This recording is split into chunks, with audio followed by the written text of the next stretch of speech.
everyone, welcome to my channel. My name is Stephanie and I'm here today to start off a reading vlog. I got this idea because I was scrolling through the Fable app and I saw this little option that said, let us help you pick your next read, and it was a mood quiz.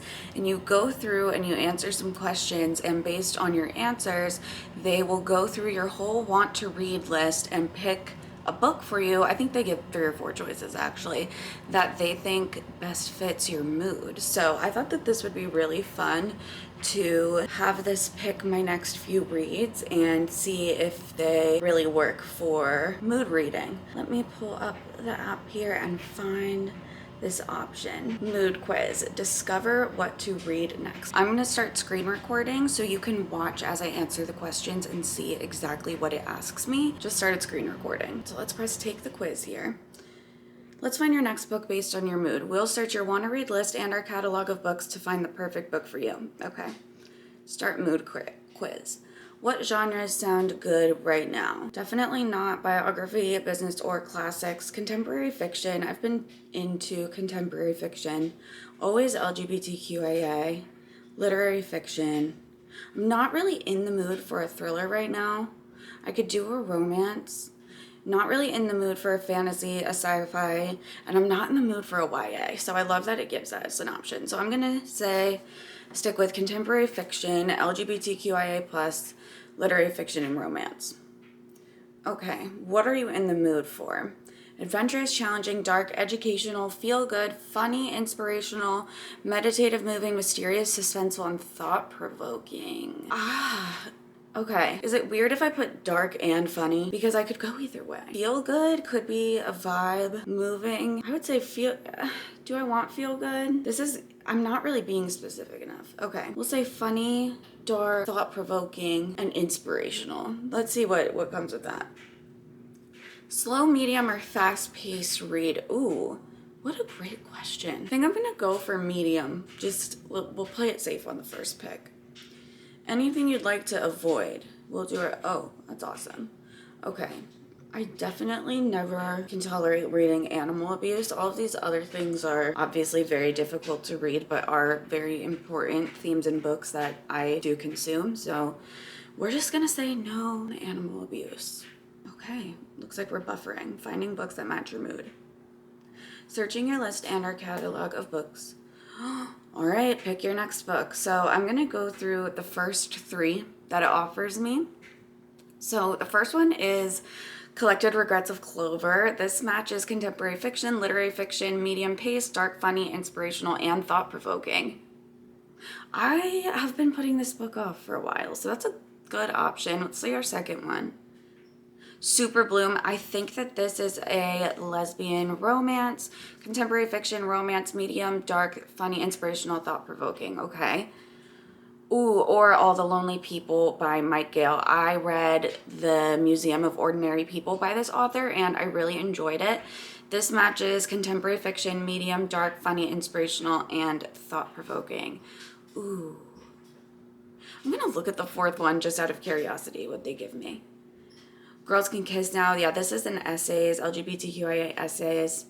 I'm not going to pick out of these ones, but I'm just curious. Interesting Facts About Space. Ooh, I really do want to read that. Iron Flame. Nope. Okay, that's where you ended. That's where you lost me. All right. I do want to read Interesting Facts About Space, but I think I'm actually going to go with The Collected Regrets of Clover. Let me stop screen recording. So let me grab this book. I have this book on my shelf. The Collected Regrets of Clover. Beautiful cover, first of all. I have the Book of the Month copy. Death She Gets, It's Life She Can't Quite Figure Out. Okay, so this book, why have I been putting this book off? I'm afraid that it's going to be corny. For some reason in my brain, I associate this book with the book The Wishing Game, which I ended up really not liking, and I thought it was very, very corny, but I have nothing to actually back up the fact that these books are going to be similar, and I have been thinking about this book again lately and how I wanted to give it another try. I believe this is about a woman named Clover who is a death doula. The final wishes of a feisty old woman send Clover on a road trip across the country to uncover a forgotten love story. So she basically finishes out this woman's bucket list after she passes away, and it seems like she is really good with with helping people pass, but isn't really fully living life herself. So it could go either way. I'm definitely excited to get into this. This is not the book that I thought we would be picking today, but that is what I think is cool about this app. So I'm gonna dive into this and I will check in and let you know how I'm liking it.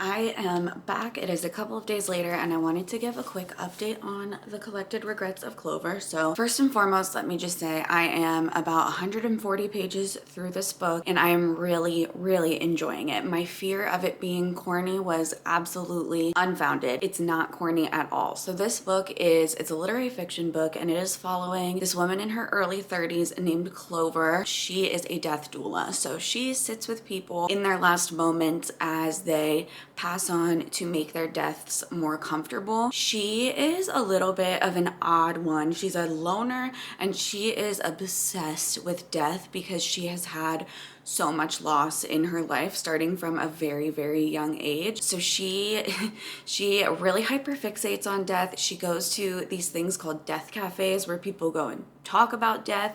She did her college degree in death related things. Obviously her job is being a death doula. So she kind of has this hyperfixation on death. What she does is really interesting. She keeps records of people's last words right before they're about to die. I think that she says they're categorized into 3 different things. I know that one of them is regrets. She categorizes them and her biggest category is regrets. So she keeps records of people's regrets or just things that they said they wish they would have done more in life, and she will go through and pick a random regret in a day and she will choose to spend her week living in a way that in her mind undoes the regret or the mistake. So for example, there was a guy who his last words were that he regretted accidentally killing his sister's hamster. So she chose to volunteer at an animal shelter for a week to, in her mind, like undo the regret. So I find that just so interesting. We are just now at about page 140, I think, getting into the meat of the plot. Right now, it has been very much the first 80-ish pages were very much getting to know Clover.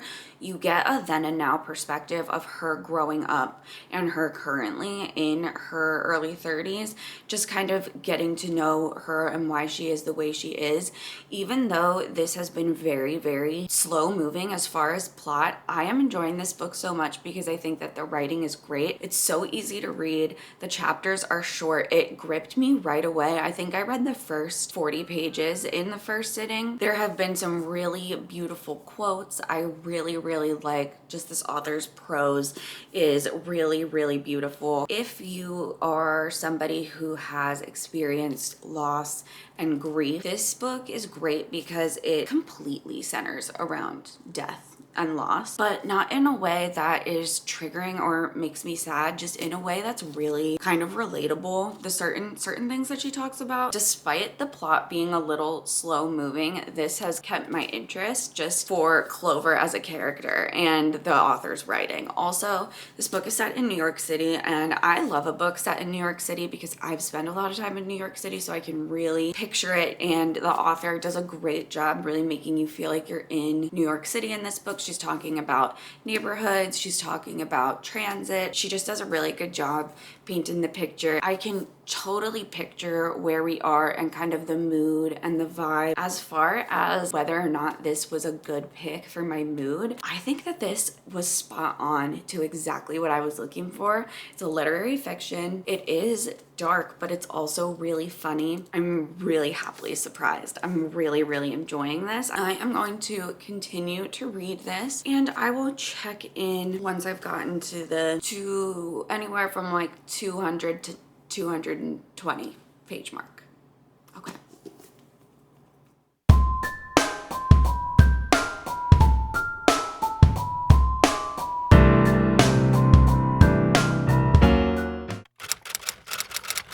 Hello everyone, I am here to give you some updates. So first and foremost, I did finish The Collected Regrets of Clover.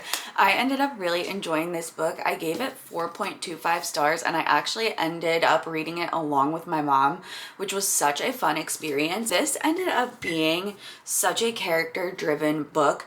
When I was saying that we were just now getting into the meat of the plot in my last check-in when I was on page 140, something like that, the thing that I thought was going to be the meat of the plot was just as important and unimportant as everything else that had happened in the book up until that point.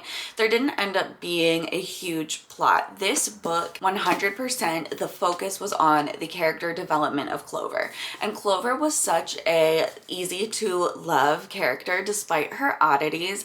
She was such an interesting character. I have never seen a character who was both so perceptive and socially aware while also being so socially awkward. It was really fun to follow along in her point of view, see her character development, see kind of how she has gone through and started to resolve this lingering grief that she has been dealing with since she was a child, getting to see her just grow and become a better version of herself. And by the end, at least for me, I was just rooting for her so hard. There were definitely ups and downs in the book, some really sad moments, some really happy moments, but there wasn't a major plot. So if you are not a person who likes a character-driven book, or a person who has really experienced grief and loss, this probably wouldn't be the book that you're looking for. But if you do appreciate those things, this is something that I definitely would recommend. I landed at 4.25 stars for my rating.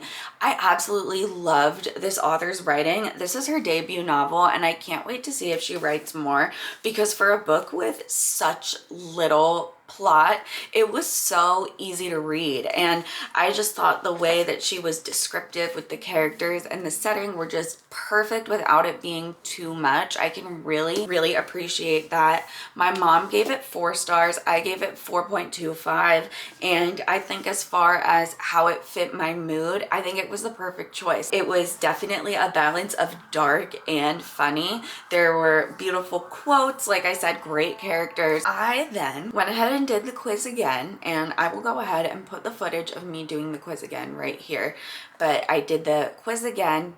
I believe that I chose a fast-paced read that was LGBTQIA. I think I picked funny, feel-good, romance, and I ended up getting this book, This Summer Feeling, and I ended up reading 60 pages of this book, and I've decided to DNF it. This is not one that I have the physical copy of. It was in my Kindle TBR, and I am not liking where the book is going. I'm not a big fan of the writing. I'm finding it to be way too unnecessarily descriptive. Like, for example, she was describing a character and she went through what his hair looked like, what his outfit looked like, what his skin looked like, all this stuff, and then at the end she said he looked like a typical California surfer dude. You could have just said that and I would have gotten the perfect image of the character just fine, but now you have wasted over half a page telling me all of these things just to then sum it up at the end. That type of writing is really hard for me to get through. I end up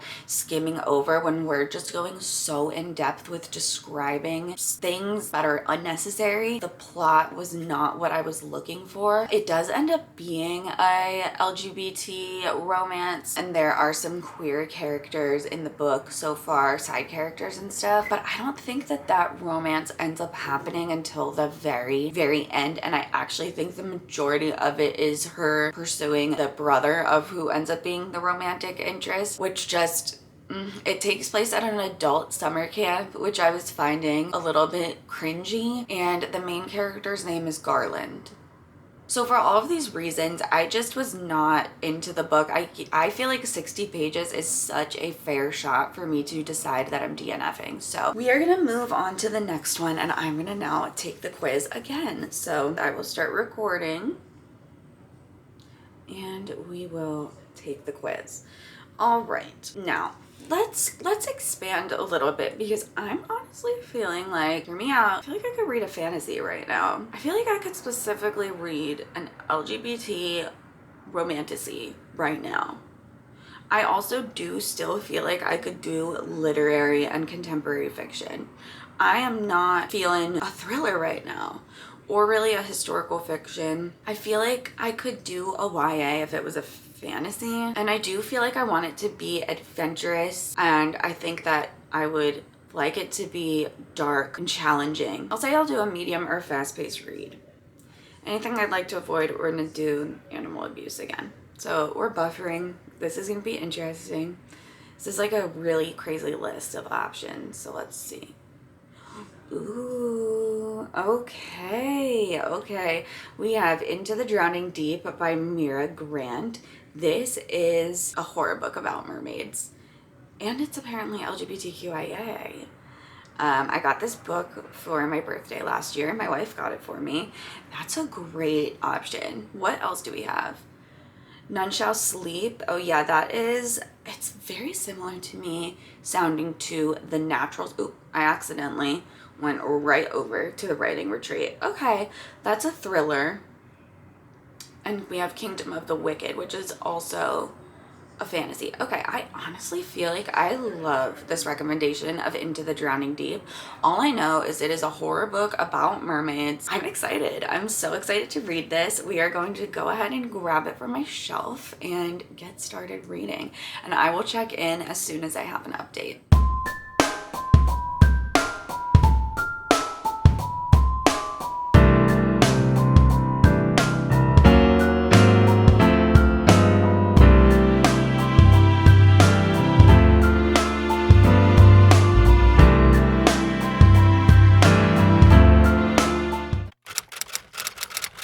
Here to give an update on Into the Drowning Deep. This book is so out of my comfort zone. I am 75 pages through, and I have made it into zone 2. It is broken up into zones. So zone 1 was 75 pages, and basically we were just dropping a whole lot of info and a lot of lore to build up the story. So I said in my last clip, very short synopsis, is that this was about killer mermaids. So after reading part 1, what I've gathered so far is that this book is about this entertainment group called Imagine, and they got kind of famous doing mockumentaries, documentary style movies on things like cryptid creatures like Bigfoot and all of that type of stuff, and they did a bunch of different ones, and then they did one about mermaids where they actually had a whole ship and a whole crew that went to Mariana's Trench to find mermaids, but it was supposed to be a mockumentary, so nothing was really supposed to happen. But then the entire ship and crew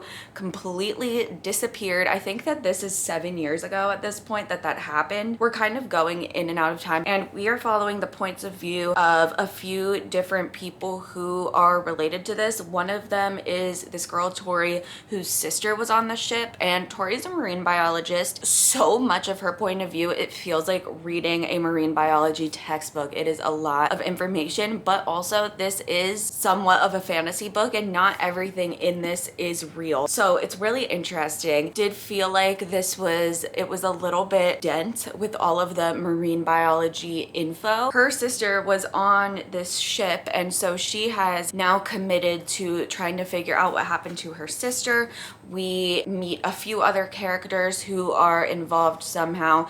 And now that we've finished part 1, this entertainment company is sending out another crew on another ship to basically try this again. So when this crew disappeared and the ship disappeared, the entertainment company, there was footage that had come out that people were insisting was edited or was CGI, but it was literally footage that had been recovered, that there was no way an editing team could get to it. So it was very up in the air, but most people considered it a hoax or considered it to be just like some other sea tragedy that happened to occur and take down this huge ship and group of people. But there are quite a few people who don't buy it. They think that they ran into actual mermaids and that those mermaids killed them, ate them, whatever they think they did to them. Right now we are just building up to that. We're getting all the backstory. We're finding out what happened with the last expedition. We're finding out what people think. We're getting to know these characters. Part 2 here is about to get into the actual new exploration. So nothing scary has happened yet. This is,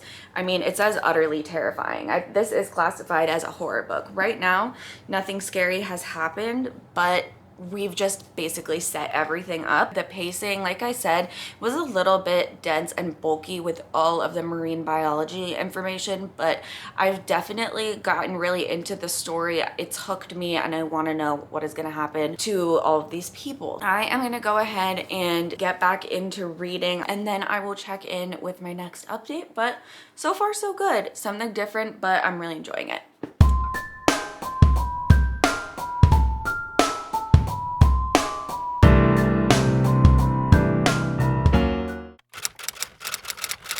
All right, I finished part 2 of Into the Drowning Deep last night, zone 2, sorry. I realized also that the zones are representing the different zones of the ocean, which is cool.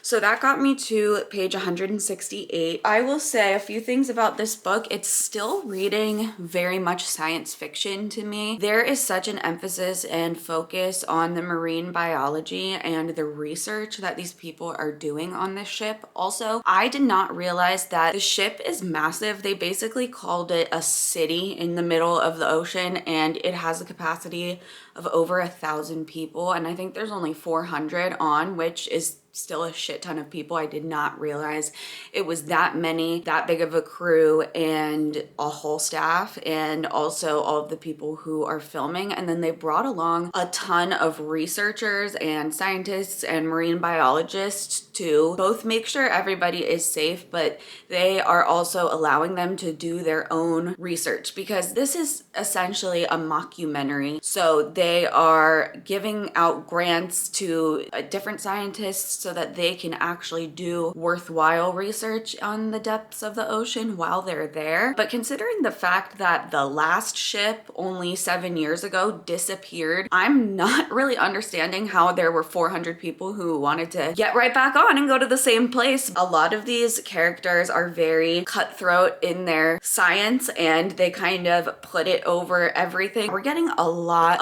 of that. Towards the end of zone 2, things definitely started to get spooky. I'm finding the book to be very slow paced, but I am still really enjoying it and I'm interested in it. I am not sure what turn we're gonna take quite yet because I'm only 37% into the book, but I'm finding that when I'm not reading the book, I'm thinking about it and wondering what's going to happen. So I'm definitely really invested. There are parts of it that I do feel like are a little bit bulky and are just very scientific, hardcore marine biology. Start to kind of feel like you're reading a textbook, but I really appreciate all of the detail put into this. I appreciate learning as I'm reading, even when I'm reading fiction. I am going to go ahead and get started on zone 3. I'm not sure how many zones are in the book. Okay, I think there's 6. So I think after zone 3, that would make sense. I'd be at about the halfway point because this book is about 450 pages long. So I'm gonna go ahead and read a little bit more and I will check back in after I finished zone 3.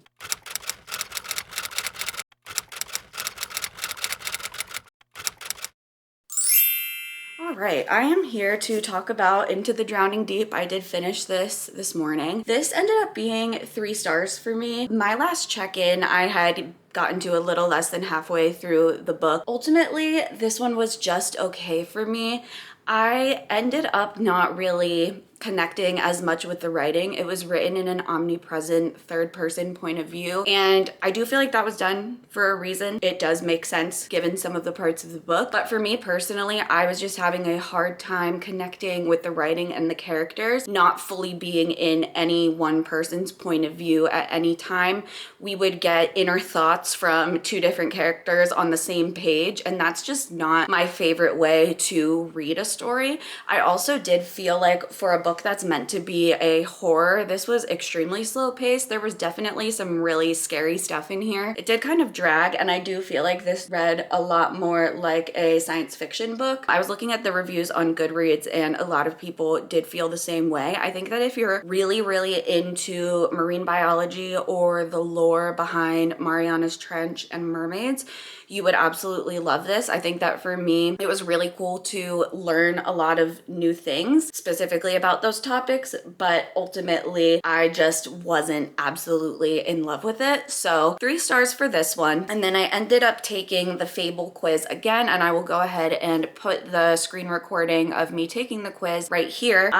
For this one, I wanted a fast-paced book. That was pretty much what I knew going in because Into the Drowning Deep was so slow. I did select LGBTQIA and romance for the genres. I put in quite a few different adjectives that it asks about. I cut the same trigger warning and I said I wanted a fast-paced book. So the first option that it gave me is Before We Were Strangers by Renee Carlino. So I don't think that this one is LGBTQIA. I'm not sure. All I know about this one is that it is based all around a missed connections post on Craigslist, which I find really interesting because that was real big back in the day. And it takes place, I believe, in the early 2000s, which would make sense given Craigslist. And it takes place in New York City. So the vibes of it just seem really interesting. Other than that, I know very little about the plot. So I am gonna just go ahead with that being all that I know and see how it ends up. I will go ahead and check in once I've gotten a decent amount through this book.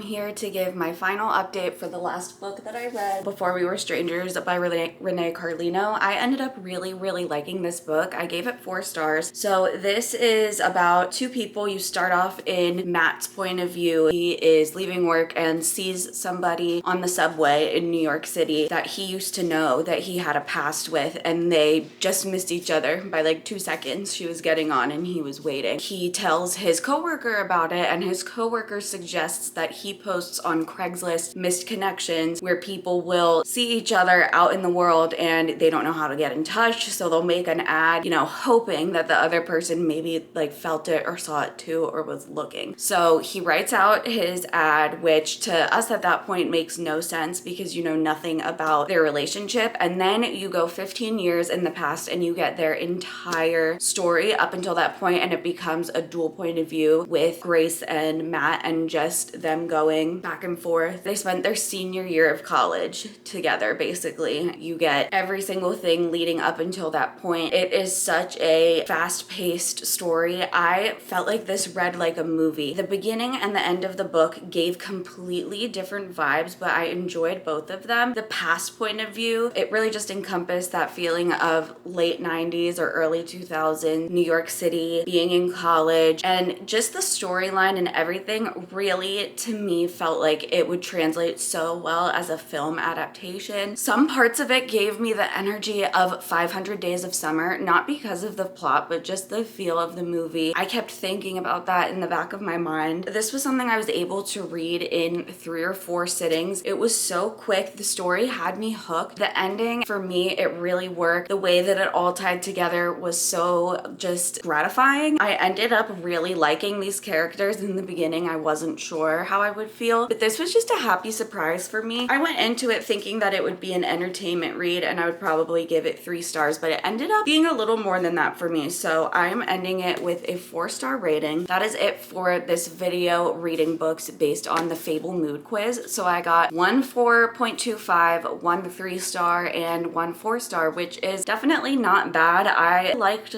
using the Fable mood quiz. It was pretty accurate. I felt like all of these books, regardless of how much I liked them, did encompass the mood that I was looking for, which is pretty cool. But I hope that you enjoyed watching this. Subscribe if you like book videos, and I will see you in my next one.